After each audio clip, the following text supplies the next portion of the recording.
so स्यामसङले चाहिँ हालै धेरै हुन्छ नि बजेट फोन्सहरु चाहिँ लन्च गरिरहेको छ जस्तै A22 त्यसपछि M32 र भर्खरै चाहिँ F22 भन्ने मोडल पनि लन्च गरेको छ हैन र यसको प्राइस स्टार्ट हुन्छ 20500 बाट 464 GB भेरिएन्टको लागि त्यसैगरी यसको प्राइस चाहिँ 24000 6GB र 128 GB स्टोरेज भेरिएन्टको लागि र यो भिडियोमा चाहिँ म यसकै बारेमा कुरा गर्नेछु तर त्यो भन्दा अगाडि तपाई हाम्रो भिडियो फर्स्ट टाइम हेर्नु भएको छ भने चाहिँ हाम्रो च्यानललाई सब्स्क्राइब गरिदिनुस् र त्यहाँ भएको त्यो बेल आइकन थिच्नु होला फर नोटिफिकेशन्स सो F22 यो फोन चाहिँ हैन एकदमै M32 सँग चाहिँ धेरै नै मिल्न जान्छ स्यामसङको है र तपाईको डिजाइन देखि लिएर जुन चिपसेटहरु छ हैन र डिजाइन नै हेर्ने हो भने चाहिँ एकदमै सेम नै छ के M32 र F22 साइड बाइ साइड राख्ने हो भने हामीले हैन हुन्छ नि छुट्याउन पनि गाह्रो पर्छ सो फर्स्टमा चाहिँ यसको डिजाइनबाट सुरु गरौँ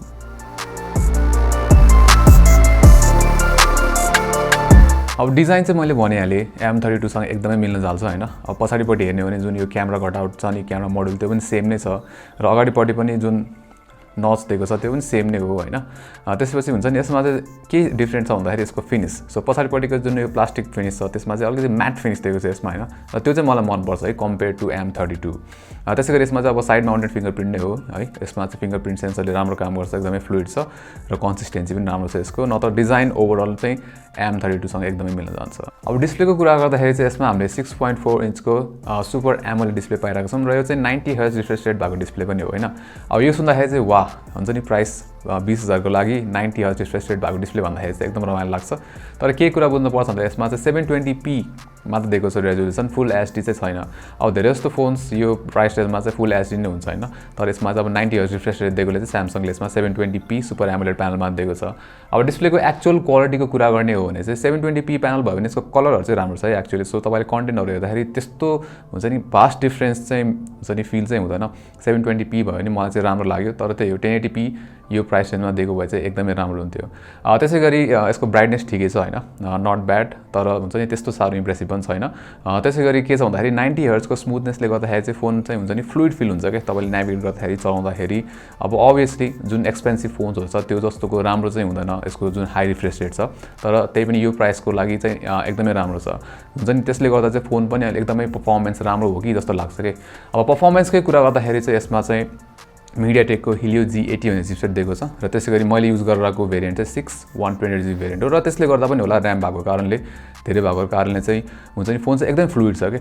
एप्सहरु युज गर्दाखेरि मैले त्यस्तो स्टटर्सहरु खासै भेटेको छैन हैन प्लस हुन्छ नि गेम्सहरु पनि चलाउन सक्छ है अब त्यही हो गेमिङको लागि के छ भन्दाखेरि तपाईले यसबाट एकदमै धेरै चाहिँ एक्सपेक्ट नगर्दा हुन्छ किन भन्दाखेरि तपाईले अब हाई सेटिङ्सहरुमा COD अथवा PUBG मोबाइल जस्तो गेम खेल्नुहुन्छ भने चाहिँ अब परफर्मेन्स त्यति राम्रो हुँदैन हैन तर मिडियम सेटिङ्स हुन्छ नि र स्मुथ FPS हरुमा चाहिँ खेल्न सकिन्छ र कन्सिस्टेन्सी चाहिँ राम्रो छ जे होस् क्याजुअल गेमर्सहरुको लागि चाहिँ खासै फरक चाहिँ पर्दैन अब कुरा गरौँ क्यामेराजको सो पछाडीपट्टि चाहिँ यसमा क्वाड क्यामेरा सेटअप दिएको छ है 48 मेगापिक्सलको मेन सेन्सर त्यसैगरी 8 मेगापिक्सलको अल्ट्रावाइड एंगल सेन्सर र 2 मेगापिक्सलको चाहिँ म्याक्रो र डेप्थ सेन्सर दिएको छ अब डे लाइटमा चाहिँ जुन मेन सेन्सर छ त्यसले राम्रो फोटोजहरु निकाल्छ है यो जुन प्राइस रेन्जको लागि चाहिँ मलाई राम्रो लाग्यो यो शार्पनेस पनि राम्रो छ डिटेल्स पनि राम्रो छ त्यसैगरी डायनामिक रेन्ज पनि सरप्राइजिङली यसको राम्रै छ तर कलर चाहिँ हुन्छ नि अलिकति धेरै स्याचुरेटेड जस्तो लाग्यो के मलाई है त्यसैगरी नोइज पनि लोवर साइडमै छ र जुन अल्ट्रावाइड एंगल सेन्सर छ त्यसले पनि डे लाइटमा चाहिँ राम्रो फोटोजहरु निकाल्छ र कलर चाहिँ जुन मेन सेन्सर छ त्योसँग मेन सेन्सरसँग मिल्न जान्छ हैन अलिकति स्याचुरेटेड नै देखिन्छ तर डिटेलहरु चाहिँ त्यति इम्प्रेसिभ छैन अल्ट्रावाइडको तर फिल्ड अफ भ्यू जस्तो कुराहरु चाहिँ राम्रो लाग्यो मलाई त्यसैगरी तपाईले यसबाट पोर्ट्रेट फोटोजहरु पनि खिच्न सक्नुहुन्छ र जे होस् राम्रै छ राम्रो डे लाइटमा हुन्छ नि राम्रो निक्लिन्छ फोटोजहरु एज डिरेक्सनहरु राम्रै छ तर कहिलेकाहीँ चाहिँ सब्जेक्ट अलिकति आउट अफ फोकस जस्तो चाहिँ आउन सक्छ त्यसैगरी म्याक्रो फोटोजहरु जाँदाखेरि चाहिँ म्याक्रो फोटोजहरु चाहिँ अब 2 मेगापिक्सल मात्र छ नि त सेन्सर त्यसले गर्दाखेरि डिटेल चाहिँ त्यति राम्रो छैन सो खासै युजेबल चाहिँ छैन यसको म्याक्रो सेन्सर अब डे लाइटमा जस्तो लो लाइट परफर्मेन्स चाहिँ यसको त्यति राम्रो छैन क्यामेराको है किन भन्दाखेरि अब अलिकति हेभियर नोइज देखिन्छ हैन नोइज अलि हेभियर साइडमा छ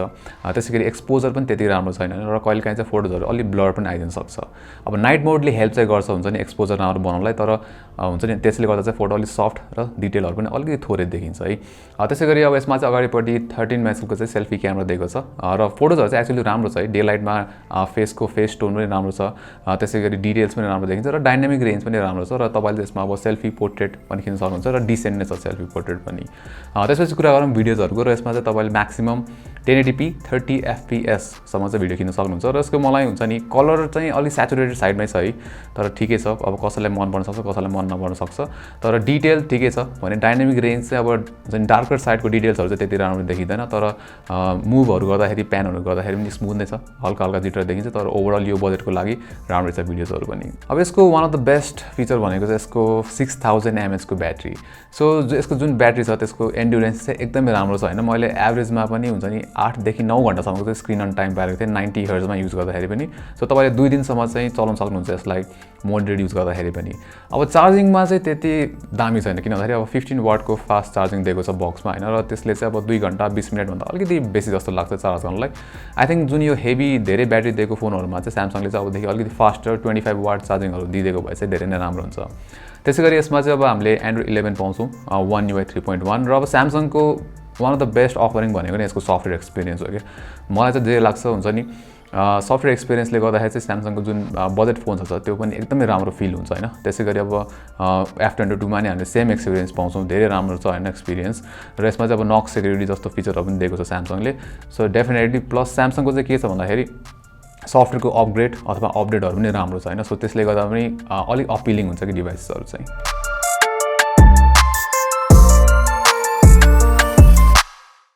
Samsung F22 चाहिँ जुन यसको प्राइस छ त्यसको लागि चाहिँ हुन्छ नि म राम्रै